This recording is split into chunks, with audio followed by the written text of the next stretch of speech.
Hello everyone and welcome back to my channel Algorithm HQ. Today I'm going to write the code and also explain to you all the algorithm to solve this gas station problem which is there in LeetCode. It is again a medium level problem and is a part of top 150 interview questions on LeetCode which makes it pretty important for interviews. तो चलिए फिर start करते हैं इसको श्री कृष्ण का नाम लेकर. इस क्वेश्चन में हम लोगों को दो एरेज दिए हुए हैं integer arrays gas and cost. Gas represent कर रहा है गैस स्टेशंस और कॉस्ट रिप्रेजेंट कर रहा है एक गैस स्टेशन से जाने के लिए जो कॉस्ट लगेगा दूसरे गैस स्टेशन तक. तो बेसिकली जब हमें मूव करना होगा 0th इंडेक्स से फर्स्ट इंडेक्स पे तो हमें पे करना पड़ेगा जो 0th इंडेक्स पे कॉस्ट मेंशन्ड है वो, और हमारे पास गैस आ जाएगी उससे 1. ठीक है, तो कॉस्ट बेसिकली मनी वाला कॉस्ट नहीं है, जो गैस ही हमें लगेगी वही है कॉस्ट. ठीक है, तो फर्स्ट गैस स्टेशन पे या 0th गैस स्टेशन पे हमें 1 अमाउंट की गैस मिलेगी, लेकिन हमें 0th से 1 इंडेक्स पे जाने के लिए 3 अमाउंट ऑफ गैस चाहिए एटलीस्ट. ठीक है, तो ऐसे करके हमें क्या करना है, एक किसी स्टेशन से स्टार्ट करना है और वापस सारे स्टेशन ट्रैवल करके उस स्टेशन पर पहुंचना है. तो ऐसा मान लेते हैं कि ये जो एरे है वो सर्कुलर है. जैसे 1 के बाद 2 आ रहा है, 2 के बाद 3, 3 के बाद 4, 4 के बाद 5 एंड 5 के बाद अगेन वो वाला गैस स्टेशन आ रहा है जिसके पास 1 अमाउंट है गैस का. तो अब हमें बताना है कि हम ऐसे कौन से स्टेशन से स्टार्ट करें कि वापस हम वहां तक पहुंच पाए. जैसे अगर 0th स्टेशन से स्टार्ट करते तो 0 से 1 तक ही नहीं जा पाते, क्योंकि हमारे पास उस टाइम पे गैस कितनी होती 1, जो कि 0th इंडेक्स पे हमें मिली है अभी, और हमें चाहिए थी टोटल 3. ठीक है, वैसे ही 2 से स्टार्ट करते तो फिर हम नहीं जा पाते क्योंकि 4 चाहिए और हमारे पास 2 ही होती. लेकिन अगर हम 3 से स्टार्ट करते तो भी नहीं जा पाते क्योंकि होती हमारे पास 3 और चाहिए हमें 5. अगर हम स्टार्ट करते 4 से तो चाहिए है हमें 1 और है हमारे पास 4. तो ये एक प्रोबेबिलिटी बढ़ जाती है या हो जाती है कि हम जो थर्ड इंडेक्स पे गैस स्टेशन है जिसके पास गैस अमाउंट है 4, उससे हम स्टार्ट कर सकते हैं और स्टार्ट करके चेक कर सकते हैं कि उस तक वापस पहुंच रहे हैं या नहीं. ठीक है, तो हम 4 से थर्ड इंडेक्स से फोर्थ इंडेक्स पे जब जाएंगे तो हमारे पास गैस कितनी बचेगी, 1 माइनस हो जाएगी 4 में से, जो कि अभी अभी हमने अपनी गाड़ी में डाली है. तो कितनी बचेगी 3, और 3 में 5 और प्लस कर देंगे हम तो हो जाएगी 8. तो 8 में से 2 माइनस कर देंगे तो हमारे पास बचेगी 6. तो 6 बचेगी. तो नेक्स्ट गैस स्टेशन पे जाएंगे तो हमारे पास फिर से 1 हमें मिल जाएगी, तो 7 हो जाएगी. 7 माइनस 3 करेंगे तो 7 माइनस 3 हो जाएगा 4. फिर जाएंगे फर्स्ट गैस स्टेशन पे, तो फर्स्ट गैस स्टेशन पे हमें 2 मिल जाएगा फिर से अगेन. तो हमारे पास 6 हो जाएगी. फिर से 6 में से 4 डिडक्ट करेंगे आगे वाले स्टेशन में जाने के लिए.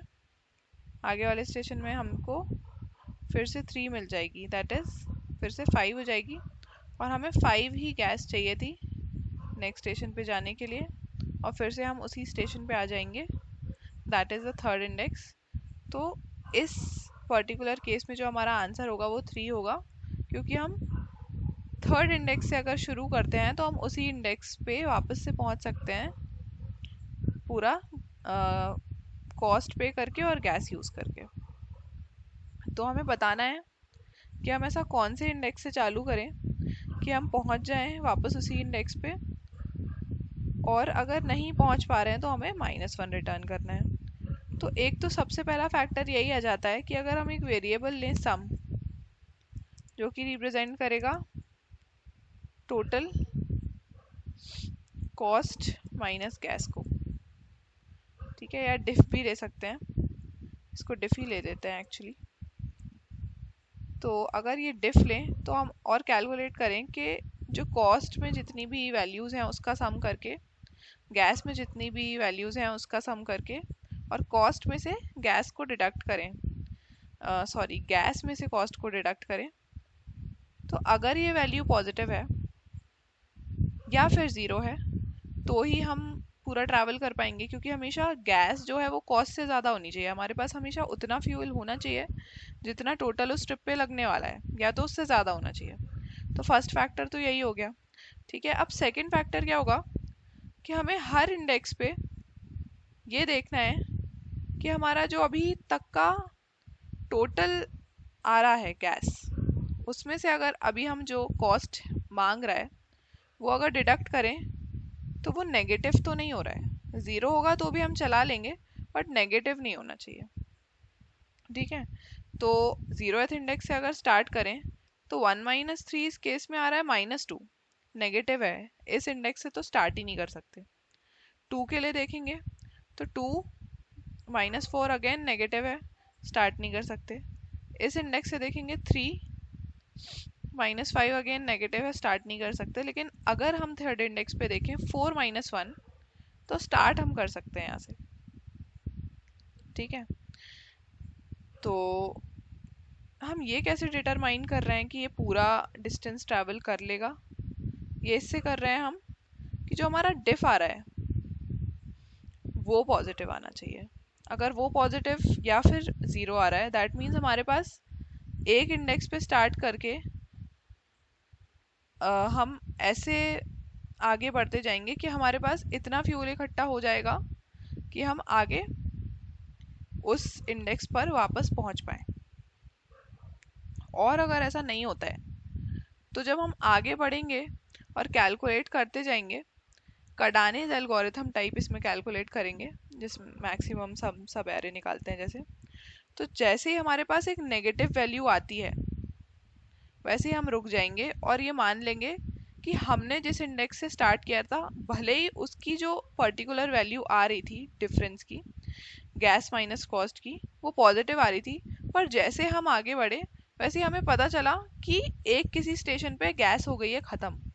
ठीक है, जैसे इस वाले पे देखो तो 2 - 3 हो रहा है -1, 3 - 4 हो रहा है अगेन -1, और 4 - 3 हो रहा है 1। ठीक है, तो इस केस में हमने कैसे पता किया है कि -1 आई मीन कि हम कर ही नहीं पाएंगे पूरा ट्रैवल्स? क्योंकि 4 - 3 से हम स्टार्ट तो कर सकते हैं, पर जो ओवरऑल सम आ रहा है, ओवरऑल सम क्या आएगा? 2 - 3 + 3 - 4 + 4 - 3 दैट इज -1। वो नेगेटिव आ रहा है, दैट मीन्स हमारे पास टोटल इतनी गैस ही नहीं है कि हम उतना कॉस्ट पे कर पाए। और किसी केस में ऐसा भी होगा कि हम स्टार्ट तो कर लेंगे किसी इंडेक्स से, हमारे पास टोटल जो सम होगा गैस का वो भी कॉस्ट से ज़्यादा होगा, पर गैस स्टेशन इस तरीके से अरेंज्ड होंगे कि हम वापस से ट्रैवर्स करके नहीं आ पाएंगे। और उसी केस में हमें कार्डानेज एल्गोरिथम का यूज़ करना है और ये देखना है कि जिससे हम स्टार्ट कर रहे हैं उससे जब हम आगे बढ़ते हैं तो कहीं एक जगह वो वैल्यू नेगेटिव तो नहीं हो रही है। वो डिफरेंस हम ऐड करते जाएंगे जो भी हमारे पास बच रहा है, और अगर नेगेटिव होती है दैट मीन्स हमने गलत स्टार्टिंग पॉइंट लिया था। ठीक है, अब जहां हम पहुंच गए हैं जहां पे वैल्यू नेगेटिव हुई है, हम उससे पहले का कोई भी पॉइंट नहीं ले सकते, क्योंकि उस पे तो नेगेटिव हो गई, दैट मीन्स उससे पहले कहीं भी स्टार्ट किया नेगेटिव ही होना है उस पॉइंट पे। तो हम कंसिडर करेंगे कि एक उससे आगे का ले लें और उससे आगे का लेके आगे बढ़ेंगे। थोड़ा सा मैं कोड लिखती हूँ, उससे समझ में आ जाएगा। इंट डिफ 0 ले लेते हैं और इंट आंसर ले लेते हैं, या फिर एक रेस ले लेते हैं, एक वेरिएबल, ये भी 0 रहेगा। रेस का यूज़ करके ही हम कार्डानेज एल्गोरिथम लगाएंगे। और एक ले लेते हैं इंट आंसर, इसको भी अभी हम 0 ले लेते हैं या -1 ले लेते हैं एक्चुअली। ठीक है, अब हम स्टार्ट करते हैं 0th इंडेक्स से और हम जाएंगे गैस डॉट लेंथ तक i++। अब हर स्टेप पे क्या करेंगे, हम डिफ में ऐड करेंगे जो अभी तक का, अभी वाले इंडेक्स पे कॉस्ट है माइनस, सॉरी गैस है माइनस कॉस्ट है, और देखेंगे कि ये डिफ नेगेटिव तो नहीं आ रहा, ओवरऑल डिफ जो रहेगा। ठीक है, वैसे ही अब रेस में ऐड करेंगे अगेन यही चीज।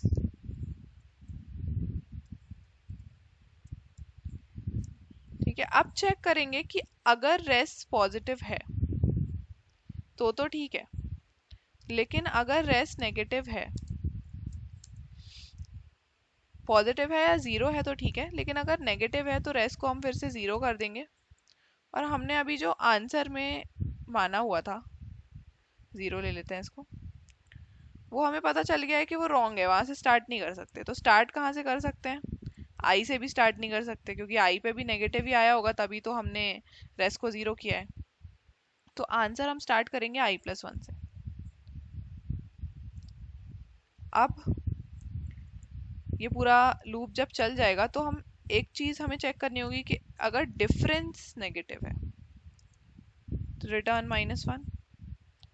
और इसके साथ साथ एक और चीज चेक करनी होगी कि आई जो है, सॉरी आंसर जो है, अगर वो ग्रेटर देन या इक्वल टू आ रहा है गैस डॉट लेंथ, तो अगेन हमें -1 रिटर्न करना होगा, क्योंकि ऐसा कोई इंडेक्स ही एग्जिस्ट नहीं करता जिस पे आंसर पहुंच गया है। और दोनों ही केसेस अगर नहीं है तो हम आंसर रिटर्न कर देंगे। Pretty simple. रन करके देख लेते हैं एक बार।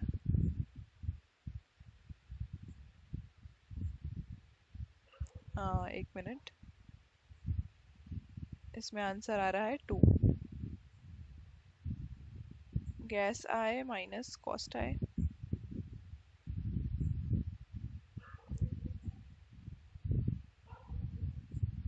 If difference is less than 0 and answer is greater than equal to gas dot length। Okay, यहाँ पे एंड नहीं आएगा और आएगा कि अगर डिफरेंस लेस देन 0 होगा या फिर हमारा आंसर रेंज से ही बाहर चला जाएगा तो और आना चाहिए था, इसलिए सैम्पल टेस्ट केसेस में एरर आ गया, आई मीन रॉन्ग आंसर आ गया। अभी सैम्पल टेस्ट केसेस चल रहे हैं, सबमिट करके देख लेते हैं। और कोड सक्सेसफुली सबमिट भी हो गया है। बट जाने से पहले please don't forget to like the video and subscribe to my channel. Also tell me my improvement points in the comment section. That's it for the video. Radhe Radhe.